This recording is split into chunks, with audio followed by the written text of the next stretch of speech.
ಮತ್ತೊಂದು ಅವ್ರು ಹೇಳ್ತಾರೆ ಜಾತಿ ವಿಚಾರವನ್ನಿರ್ತಾರೆ. ನಿಮ್ಮದೇ ಜಾತಿಯಲ್ಲಿರ್ತಕ್ಕಂಥ ಕಡು ಬಡವರ ವಿದ್ಯೆಗಾಗಿರ್ಬೋದು, ಅವರ ಮನೆಗಳಿಗಾಗಿರ್ಬೋದು, ಅವರ ವಸತಿಗಳಿಗಾಗಿರ್ಬೋದು ಮಾಡಿರ್ತಕ್ಕಂಥ ಹಣ ಇದು. ಪಾಪದ ಹಣ ತಿಂದಿದ್ದೀರಾ ನೀವು. ಇದು ಪ್ರಾಯಶ್ಚಿತ್ತ ಮಾಡ್ಕೋಬೇಕು ಅಂತಂದ್ರೆ ಜವಾಬ್ದಾರಿ ಸ್ಥಾನದಲ್ಲಿ ಇರ್ತಕ್ಕಂಥವ್ರು ಈ ಕೂಡಲೇ ನೀವು ರಾಜೀನಾಮೆ ಮಾಡಿ.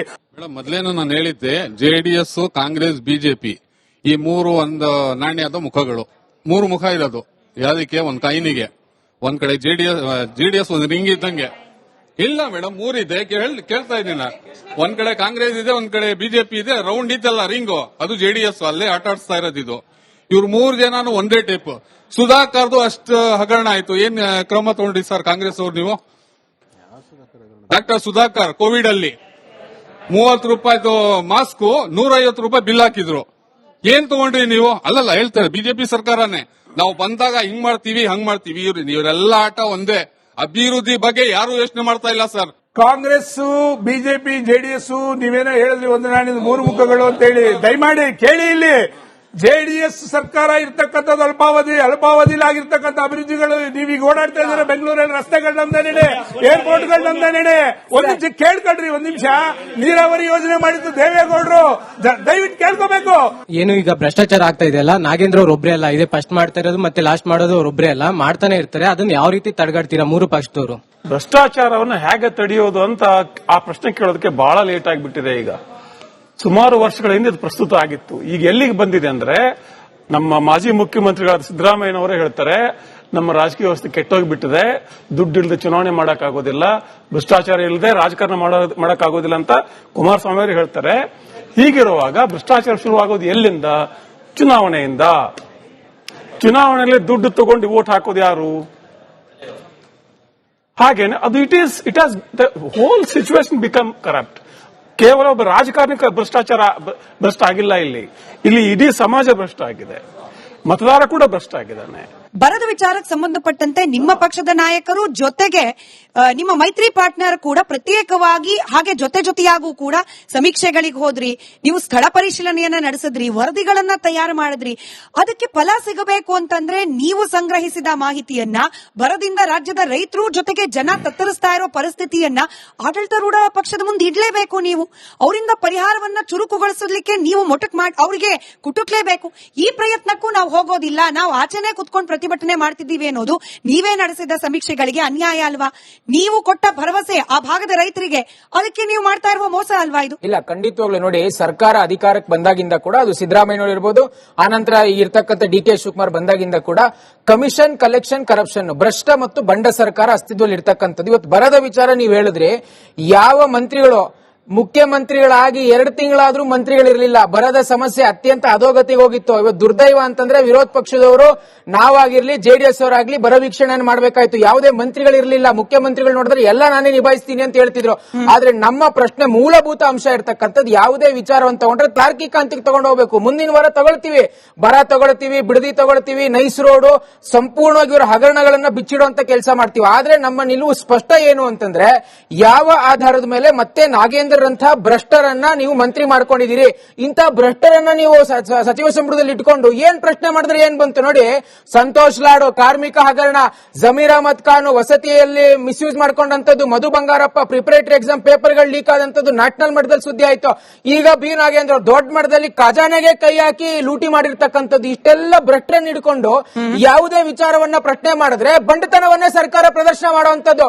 ಅದನ್ನೇ ನಾವು ಹೇಳ್ತಿರುವಂತದ್ದು, ಮೊದಲು ನಾಗೇಂದ್ರ ರಿಸೈನ್ ಮಾಡಿದ್ರೆ ಇನ್ನು ಉಳಿದಿರ್ತಕ್ಕಂಥ ಯಾವ ಭ್ರಷ್ಟರು ಈ ಸಚಿವ ಸಂಪುಟದಲ್ಲಿ ಅವ್ರಿಗೊಂದು ಪಾಠ ಆಗ್ತದೆ. ಉತ್ಕರ್ಷ್ ಅವರೇ, ನೀವು ಹೇಳಿದ್ರಿ ಮುಂದಿನ ವಾರ ನಾವು ಕೈಗೆತ್ಕೊಳ್ತೀವಿ ಬರದ ವಿಚಾರ, ನೈಸ್ ವಿಚಾರ, ಬಿಡದಿ ವಿಚಾರ ಅಂತ ಹೇಳಿ. ಸಮಯ ಎಷ್ಟಿದೆ? ಉತ್ಕರ್ಷ್ ಅವರೇ, ವೇಸ್ಟ್ ಆಗಿರೋದು ಬರೋಬ್ಬರಿ 1 ವಾರ ಕಲಾಪದ ಸಮಯ. ಉಳಿದಿರೋದು ಬೆರಳೆಣಿಕೆಗೂ ಕಮ್ಮಿ ಇರುವಂತಹ ಸಮಯ. ಇನ್ ಯಾವಾಗ ಚರ್ಚೆ? ನೀವು ನೋಡಿದ್ರೆ, ನಿಮ್ಮ ನಾಯಕರು ನೋಡಿದ್ರೆ ರೆಸಿಗ್ನೇಷನ್ ಆಗೋವರೆಗೂ ನಾವು ಕಲಾಪ ಮಾಡೋದೇ ಇಲ್ಲ, ಚರ್ಚೆ ಮಾಡೋದೇ ಇಲ್ಲ. ಇನ್ ಯಾವಾಗ ಚರ್ಚೆ? ಹಾಗಾದ್ರೆ ಮತ್ತೆ ಬಿಜೆಪಿ ಬಹಳ ಸ್ಪಷ್ಟವಾಗಿ ಹೇಳ್ತೀನಿ, ನಮ್ಮ ಮಾನ್ಯ ನಾಯಕರಾದಂತ ಕುಮಾರಸ್ವಾಮಿ ಅವರು ಬಿಡದಿಗೆ ಸವಾಲ್ ಆಗ್ತಾರಲ್ರಿ, ಬನ್ರಿ ಅಂತ. ಯಾಕೆ ಡಿ.ಕೆ. ಶಿವಕುಮಾರ್ ಬರೋದಿಲ್ಲ? ಅಲ್ಲಿಗಿಂತ ಚರ್ಚೆ ಬೇಕಿತ್ತ ನಿಮ್ಗೆ? ಯಾಕೆ ಪಲಾಯನ ಮಾಡಿದ್ರಿ? ನೀವು ಮಾತನಾಡುವಂತ ನೈತಿಕತೆ ಇರಲಿಲ್ವಾ? ಅಲ್ಲ ನೀವು ನೋಟಿಫಿಕೇಶನ್ ಆಗಿರೋ 9,000 ಎಕರೆಯಲ್ಲಿ 2,000 ಎಕರೆ ಕೊಳ್ಳೆ ಹೊಡೆದಿರಿ ಕಾಂಗ್ರೆಸ್ ಅವರೆಲ್ಲ ಸೇರ್ಕೊಂಡು. ಯಾವ ಆಧಾರ ಮೇಲೆ ಮಾತಾಡ್ತೀರಿ ಬಿಡದಿ ಬಗ್ಗೆ? ಅಲ್ಲ, ಆ ಬಿಡದಿಯ ರೈತರು ಬಾಲಕೃಷ್ಣ ಅವರಿಗೆ ಚೀಮಾರಿ ಹಾಕಿದ್ರು, ಮತ್ತೆ ಅವ್ರು ಮಂತ್ರಿ ಮಾಡ್ತೀರಿ ಅಂದ್ರೆ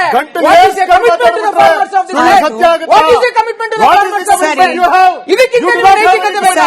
ಇದಕ್ಕಿಂತ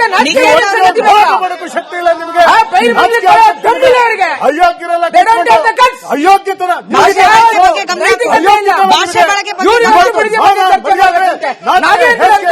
ಬಾಲಕೃಷ್ಣರಂತ ಮಧುಬಂಗಾರಪ್ಪ ಅಂತ ಹಿಡ್ಕೊಂಡಿವರು ನೀವು ಸಮಾಜಕ್ಕೆ ವೇದಾಂತವನ್ನು ಪಾಠ ಮಾಡ್ತಾರೆ, ಸಮಾಜಕ್ಕೆ ಫಿಲಾಸಫಿಯನ್ನು ಪಾಠ ಮಾಡ್ತಾರೆ.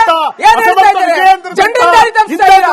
ಇವರು ಸಮಾಜಕ್ಕೆ ವೇದಾಂತವನ್ನು ಪಾಠ ಮಾಡ್ತಾರೆ, ಇವರು ಸಮಾಜಕ್ಕೆ ಫಿಲಾಸಫಿಯನ್ನು. ನಾನು ಮತ್ತೆ ಕೇಳ್ತಿದ್ದೀನಿ, ಕಲಾಪದ ಸಮಯ ಅಂತ ಉಳಿದಿರೋದು ಬಹಳ ಕಡಿಮೆ, ವಿಚಾರಗಳು ಚರ್ಚೆ ಆಗಬೇಕಾಗಿರೋದು ಸಾಕಷ್ಟಿದೆ. ಯಾವಾಗ ನಿಜವಾಗ್ಲೂ ಚರ್ಚೆಯ ಆಸಕ್ತಿ ವಿರೋಧ ಪಕ್ಷಗಳಿಗೆ ಇದೆಯಾ ಅಥವಾ ಪಲಾಯನವಾದವೇ ಪ್ರತಿಭಟನೆ ಹೆಸರಲ್ಲಿ ಅನ್ನೋದು? ಖಂಡಿತವಾಗ್ಲೂ ಇದೆ. ಅದು ವಾಲ್ಮೀಕಿ ಹಗರಣ, ಮೂಡ ಹಗರಣ, ಬೆಳೆ ಹಾನಿ ಇರಬಹುದು ಅಥವಾ ಬರದ ಸಮಸ್ಯೆ ಇರಬಹುದು, ನೀರಾವರಿ ಸಮಸ್ಯೆ, ಎಲ್ಲ ವಿಚಾರದಲ್ಲೂ ಬದ್ಧತೆಯನ್ನು ತೋರಿಸಿದೀವಿ. ಆದ್ರೆ ಬದ್ಧತೆಯನ್ನ ತೋರಿಸದೇ ಇರತಕ್ಕಂಥದ್ದು ಇವತ್ತಿನ ಕಾಂಗ್ರೆಸ್ ಸರ್ಕಾರ. ಯಾಕೆ ಅಂತಂದ್ರೆ ಇವರು ಬಂಡತನವನ್ನ ಪ್ರದರ್ಶನ ಮಾಡ್ತಾ ಇದ್ದಾರೆ. ಬಂಡತನವನ್ನು ಪ್ರದರ್ಶನ ಮಾಡಿಕೊಂಡು ನೀವು ತಪ್ಪಾಗಿದೆ ಅಂತಂದ್ರೆ ಮುಖ್ಯಮಂತ್ರಿಗಳು ಹೇಳ್ತಾರೆ ಯಾವ ತಪ್ಪಾಗಿದೆ, ನಾಗೇಂದ್ರ ಅವ್ರ ಮೇಲೆ ಏನ್ ಸಮಸ್ಯೆ ಇದೆ, ಬಿಡದಿ ರೈತರು ಯಾಕೆ ವಾಪಸ್ ಕೊಡ್ಬೇಕಂತ ಮುಖ್ಯಮಂತ್ರಿಗಳು ಮಾತಾಡಿದ್ರೆ ಇನ್ನೇನ್ ಪ್ರಶ್ನೆ ಮಾಡ್ತೀರಿ? ದುರ್ದೈವ ಏನು ಗೊತ್ತಾ, ಮಾಧ್ಯಮದವ್ರು ಮಾತಾಡಿದ್ರೆ ನಿಮ್ಮನ್ನು ಬಿಜೆಪಿ ಮೀಡಿಯಾಗಳಂತ ಹೇಳುವಂತ ದುಸ್ಥಿತಿಗೆ ಇವತ್ತು ಸರ್ಕಾರದ ವ್ಯವಸ್ಥೆಗಳು ಹೋಗಿದೆ. ಸ್ಮಿತಾ ಅವರೇ, ದಯವಿಟ್ಟು ಗಂಭೀರವಾಗಿ ಪರಿಗಣಿಸಿದ ನಿಖೇತ್ ಅವರು ಬರದ ವಿಚಾರ ಮಾತನಾಡ್ತಾ ಇರೋದ್ರಿಂದ ಕೇಳ್ತಾ ಇದ್ದೀನಿ. ಕಲಬುರಗಿಯಲ್ಲಿ ಬಂದ್ ಮಾಡಿ ಹೋರಾಟ ಮಾಡ್ತಾ ಇದ್ದಾರೆ, ಸರ್ಕಾರ ಈ ಕೂಡಲೇ ಬರ ಘೋಷಣೆ ಮಾಡಬೇಕು ಅಂತ ಹೇಳಿ.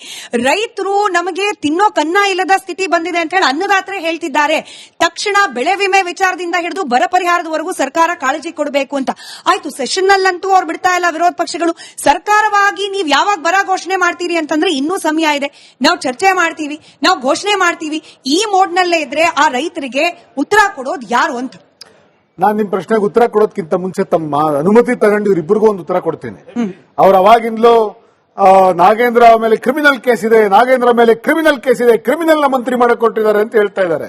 ನಾನು ಅದಕ್ಕೆ ಇದನ್ನ ಕೇಳಿದೆ, ಏನೋ ಚಾಟ್ ಜಿಪಿಟಿಯನ್ನ. ಹಾಗಾದ್ರೆ ಅಮಿತ್ ಶಾ ಮೇಲೆ ಅವ್ರದ್ದು ಇವ್ರದ್ದು ಅಂತ ಹೇಳೋದಲ್ಲ, ನಾನು ಹೇಳ್ತಿರೋದು ಅವರು ಇದ್ದಾರೆ, ನಾವು ಹಂಗ ಹೇಳ್ತಾ ಇಲ್ಲ. ಆದ್ರೆ ಬೇರೆಯವ್ರ ಕಡೆ ಬೆರಳು ಮಾಡಿ ತೋರಿಸಬೇಕಾದ್ರೆ ಸ್ವಲ್ಪ ನಿಮ್ಮ ಕಡೆ ನೋಡ್ಕೊಳ್ಳಿ. ನಾನು ಅಮಿತ್ ಶಾ ಅವ್ರ ಬಗ್ಗೆ ಎಷ್ಟು ಕೇಸಸ್ ಇದೆ ಅಂತ ನೋಡಿದೆ. ಅಮಿತ್ ಶಾ ಅವ್ರ ಮೇಲೆ ಅವರೇ ಸಲ್ಲಿಸಿರುವಂತ ಅಫಿಡವಿಟ್ ನಲ್ಲಿ ಹೇಳ್ತಾ ಇದ್ದಾರೆ ಅವ್ರ ಮೇಲೆ 1 ಅಲ್ಲ 2 ಅಲ್ಲ 3 ಕ್ರಿಮಿನಲ್ ಕೇಸಸ್ ಪೆಂಡಿಂಗ್ ಇದೆ. ಅದೇ ಕೇಳಿ ಅದೇ ಇದನ್ನ ಬಂಟಣ ಅಂತಾರೆ. ಇವಾಗ ಕುಮಾರಸ್ವಾಮಿ ಅವರು ಅಷ್ಟೊತ್ತಿಂದ ಜೆಡಿಎಸ್ ವಕ್ತಾರರು ಏನು ನಮ್ ಕುಮಾರಣ್ಣ ಹಂಗೆ ಕುಮಾರಣ್ಣ ಹಿಂಗೆ, ಪಾಪ ಇವ್ರು ನೋಡಿದ್ರೆ ಕಾಂಗ್ರೆಸ್ನವರು ಅವ್ರ ಮೇಲೆ ಕೇಸ್ ಇದೆ, ಅವನು ಕ್ರಿಮಿನಲ್ಲು, ನಾಗೇಂದ್ರ ಕ್ರಿಮಿನಲ್ಲು. ನಾನು ಅದಕ್ಕೆ ಚಾಟ್ ಜಿಪಿಟಿನ ಕೇಳಿದೆ, ಯಾಕೆಂದ್ರೆ ನಾವು ಗೂಗಲ್ ಕಾಲದಲ್ಲಿ ಗುಗ್ಗುಗಳ ಕಾಲದಲ್ಲಿಲ್ಲ. ಅಲ್ಲಲ್ಲ, ಅದಕ್ಕೆ ಕುಮಾರಸ್ವಾಮಿ ಬಗ್ಗೆ ಕೇಳಿದ್ರೆ ಕುಮಾರಸ್ವಾಮಿ ಅವರೇ 2024 ಲೋಕಸಭೆ ಚುನಾವಣೆಗೆ ನಿಂತ್ಕೊಳ್ಬೇಕಾದ್ರೆ ಅಫಿಡವಿಟ್ ಕೊಟ್ಟಿದ್ದಾರೆ. ಅವ್ರ ಮೇಲೆ 3 ಕ್ರಿಮಿನಲ್ ಕೇಸಸ್ ಇದಾವೆ, ಅವೆಲ್ಲವೂ ಕೂಡ ಇನ್ನು ಪೆಂಡಿಂಗ್ ಇದಾವೆ. ಫೋರ್ಜರಿ ಕೇಸ್ ಇದೆ, ಚೀಟಿಂಗ್ ಕೇಸ್ ಇದೆ, ಕ್ರಿಮಿನಲ್ ಕಾನ್ಸ್ಪಿರಸಿ ಕೇಸ್ ಇದೆ, prevention of corruption act case ಇದೆ, MMRD ಆಕ್ಟ್ ಇದೆ, ಮೈನಿಂಗ್ ಕೇಸ್ ಇದೆ, ಕರ್ನಾಟಕ ಫಾರೆಸ್ಟ್ ಆಕ್ಟ್ ಮೇಲೆ ಕೇಸ್ ಇದೆ, ಕರ್ನಾಟಕ ಲ್ಯಾಂಡ್ ರಿಸ್ಟ್ರಿಕ್ಷನ್ಸ್ ಆಕ್ಟ್ ಮೇಲೆ ಅವ್ರದ್ದು ಕೇಸಸ್ ಇದೆ. ಇತ್ತೀಚೆಗೆ ಹಿಂಗೆ ಹೇಳ್ತಾ ಹೋದ್ರೆ ಅಲ್ಲಲ್ಲ, ಪಾಪ ಜೆಡಿಎಸ್ ವಕ್ತಾರರು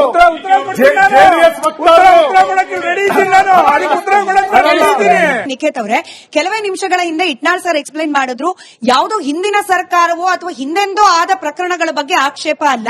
ನಾಗೇಂದ್ರ ಅವರು ಇದೇ ಸರ್ಕಾರದ ಅವಧಿಯಲ್ಲಿ ನೈತಿಕ ಹೊಣೆ ಹೊತ್ತು ರಾಜೀನಾಮೆ ಕೊಟ್ಟಿದ್ದಾರೆ.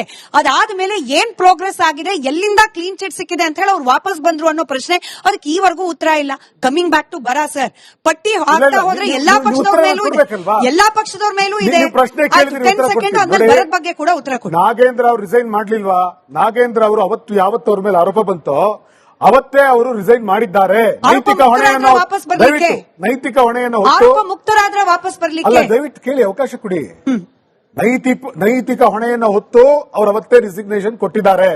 ರಿಸಿಗ್ನೇಷನ್ ಕೊಟ್ಟ ನಂತರ SIT ಆಗಿದೆ. SIT ತನಿಖೆಯಲ್ಲಿ ಅವರು ಯಾವುದೇ ರೀತಿ ದೋಷಿ ಅಲ್ಲ ಅನ್ನೋದು ಕೂಡ ಕಂಡು ಬಂದಿದೆ. ಇದಾದ ನಂತರ ದೋಷಿ ಅಲ್ಲ ಅನ್ನೋದು ಕಂಡು ಬಂದಿಲ್ಲ ಸರ್, ತಪ್ಪು ಮಾಹಿತಿ ಪ್ರೂವ್ ಮಾಡಿಲ್ಲ. ಅಲ್ಲಿ ಏನ್ ಹೇಳ್ತಾ ಇದೀವಿ, ಈಗಲೂ ಹೇಳ್ತಾ ಇದೀವಿ, ನಾವು ಹಗರಣ ಆಗಿಲ್ಲ ಅಂತ ಹೇಳಿಲ್ಲ, ಹಗರಣ ನಡೆದಿದೆ.